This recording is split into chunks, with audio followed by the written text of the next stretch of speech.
naramdaman mo? Well, not me. Pero I can tell you, yung mga executives, nataranta sila dun sa success nila Maine, nila Alden, and panic sila. Wala ba tayong ganyan? So they told you this. They were panicking, but I'm sure you also felt pressure dahil siyempre ikaw yung tagahanap ng talent para tapatan yung bagong star sa kabila. Malaking pressure yung naramdaman mo. Well, not me. Pero I can tell you, yung mga executives, nataranta sila dun sa success nila Maine, nila Alden. Welcome back, mga kaaldab. Ito na naman po ang inyong lingkod, si Mr. Destiny. At ito muna po ang pag-uusapan natin, mga kaaldab. Yung video ni John, Mr. M, na kung saan talaga naman pong sinasabi doon sa video na yun na talaga nagpanik sila ng gusto nung mabuo po at masimula ng Aldab Nation. Totoo naman po di po ba? Kaya nga po yung fandom natin talagang binabasag na nila. Kasi hindi naman po talaga sila makakagalaw ng gusto hanggat naandyan ang Aldab. Hindi po sila makakagawa ng record sa Itbulaga hanggat naandyan ang Aldab. Di po ba? Totoo po ito, mga kaaldab. Kaya nga po sinasabi ng EAT na kailangan tapusin muna natin ang fandom. Kailangan, kumbaga, mawala muna ang fandom ng Aldab para makagawa tayo ng bagong records. Po ba? Ito isa sa mga taktika ngayon na pinipilit isusulong ng TBJ. Totoo naman po, mga kaaldab, hindi rin makagalaw si Jose, Wally, Paulo, dahil po kila Mengay at kay Alden. Once na kasi dumating yung point na yon, na gumawa sila ng mga lola ni Dora, lola Tinodora, mag-iiba po yung, kumbaga, hindi po, ibig ko sabihin, mag-iiba yung sitwasyon, hindi rin po kasi mananatili pa rin po na Alden at Mengay yung, kumbaga, tatatak, di po ba? Dito po sa video na to, ito po yung ganap sa 6 years anniversary ng McDonald's ni Mengay. Kapansin-pansin nyo naman po yung tao, no? Kapansin-pansin ninyo na kumbaga kukunti lang. Hindi siya katulad nung dati na talagang punong-puno, di po ba? Pero kaya na sinabi ko, mga kaaldab, depende pa rin po ito sa mga taong magre-react. Depende pa rin po ito sa mga taong kumbaga magkokomento, di po ba? Pero bago natin ituloy itong pinakamainit na talakayan po natin, kung bago ka lang sa channel na to at isa kang true-blooded Aldab Nation na nagmamahal po kina Mengay at Isoy, tama po ang channel na pinuntahan mo, kaya consider na po kitang bagong subscriber at huwag mong kalimutang i-share ang mga video po natin sa mga mami, sa mga titas at sa mga senyor. Well, ramdam na ramdam nga po ito ng pamilya Mendoza. Kapansin-pansin po talaga na ang laki na po talaga ng pinagbago. Hindi na po ito dati na lahat sila kumbaga sobrang busy, lahat sila hindi magkaulayam sa pagbibigay ng mga kumbaga order, di po ba? Para lang po klaro, para lang po sa kaalaman ng lahat. Kaya nga po yung mga ibang nagko-komento po na sinasabing wala na, parang hindi na raw po talaga tinatangkilik ang McDo ni Mengay sa Bulacan. Totoo yun po yun. Huwag po kayong maniniwala na malakas pa, kumbaga bumibenta pa. Hindi po. Kita nyo, bagsak na. 300 na lang po.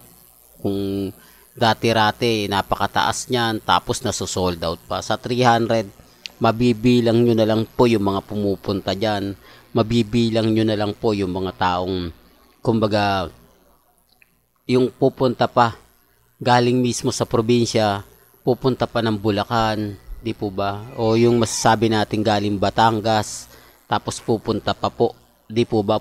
Galing pa Laguna, etc. etc. Di po ba? Para lang magbigay ng suporta. Wala na pong ganon. Kaya wag po kayong maniniwala sa mga kumakalat na malakas pa rin ang McDonald's ni Mengay. Real talk to, mga kaaldab, never po.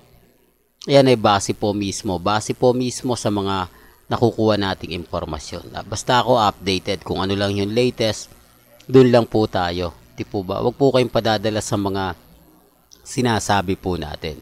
Real talk to, mga kaaldab. Kaya nga po ako, kampante lang at matatag. Di po ba? At dito tayo kay Mr. Johnny Manahan. Sa mga taong nagsasabi na wala ng Aldab, bagsak na, okay lang po yan. Wag na po nating ipilit pa sa kanila. Kasi alam naman po natin na hindi po nila tayo maiintindihan. Alam po natin na, kumbaga, ano man po kasi sabihin natin, ano man po kasing ipaliwanag natin, magmimistulang bitter lang po tayo. Magmimistulang hindi lang natin matanggap ang katotohanan. Ganyan po sila eh. Sila po unang gagawa ng issue. Pero kapag sinagot po natin sila, mag-iiba. Di po ba? Yung tipong parang naghahamon ng away kapag pinatulan mo, tatahimik lang. Di po ba? Yung tipong kumbaga aasarin ka, pag hinabol mo, tatakbo. Tapos pag huminto ka, hihinto rin siya at aasarin ka. Di po ba? Ito po yung mga taktika na ginagawa nila. Kaya nga po nakakalungkot itong ginagawa ng TVJ. Ginagawa po nila to para po mawala talaga tuluyan ang Aldab Nation. Uulitin ko, ginagawa po ito ng EAT management para mawala ang pressure sa kanila, mawala ang kumbaga yung nakatatak sa kanila. Kasi hindi po mawawala ang Aldab o yung tatak ng Aldab hanggat hindi nila sinisira. Kasi sabi nga po ng karamihan, Itbulaga po ang EAT po ang kumbaga nagpasok sa Aldab.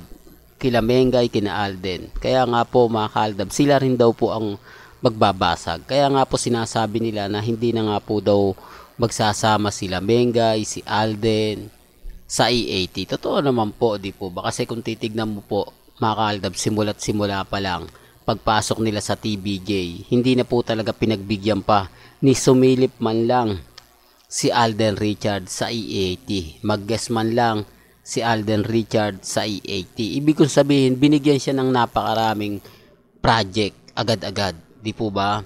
Pansin nyo naman po yun, yung August lang eh. Po ba? Talagang binigay kay Alden Richards lahat ng mga segment o bagong segment ng magpakailanman. Di po ba? Ilang segment yun? 4. At talaga naman pong napakahusay ng mga role na ginampanan ni Alden Richards. Talagang kumbaga tatatak at sasabing kumbaga sikat na sikat pa rin po siya. Pero sinasabi nga po ng EAT na kaya nga po daw nila hindi na pinagsama sila Mengay at si Alden dahil hindi na nga po raw sikat. Hindi na nga po raw to tinatangkilik ng mga netizen. Yan po yung sinasabi nila mga ka-Aldab sa ngayon. Pero bakit hindi po nila sinabi yan noong mga panahong naandyan si Mengay, magkakasama po sila sa Itbulaga? Di po ba? Bakit ngayon lang po ito sinasabi ng TVJ? Bakit ngayon lang po nila to ginagawa? Di po ba? Common sense na lang po mga ka-Aldab sa mga hindi masyado nagigets yung pinupunto ko o mas nahihirapan po sa mga pinapaliwanag ko. Depende na lang po sa inyo kung ano po yung sa tingin po ninyo. Basta sa akin mga ka-Aldab, kapit lang, di po ba? Darating naman po yung point mga ka-Aldab. Hindi man ngayon, hindi man bukas, nasa atin pa rin po. Kaya wag po kayong bibitiw. Although marami ng mga Aldab Nation ang nawawala. Marami ng Aldab Defender ngayon ang kumbaga hindi nagaano nagpo-post, hindi nagaano nag-update po ba? Kasi talagang binabanata naman po. Kahit naman po ako mga comment po sa Facebook, grabe talagang matitindi. Masasakit, maanghang, pero chill lang tayo. Di po ba? Yun lang naman po yung importante. Wag na lang po natin silang pansinin. Hayaan na lang po natin sila sa ginagawa po nila. Kasi kung kukontrahin po natin, bitter po tayo. Kung magpo-post po tayo ng Aldab, sasabihin delulu tayo. Kaya dito lang po muna tayo sa mga latest, sa mga trending na isasampal naman po natin sa kanila. Di po ba? Hindi na pwedeng sabihin fake news dahil pinag-uusapan naman po. Well, hanggang dito na lang po yung updates natin ha. Kaya kung gusto nyo pa po ng pinaka-latest at sariwang update, abay tutok lang po kayo sa channel ni Mr. Destiny para updated po kayo sa mga latest at sa mga bagong video po na ilalabas po natin maya-maya lang. Hanggang sa muli, salamat po sa panonood at pakikinig.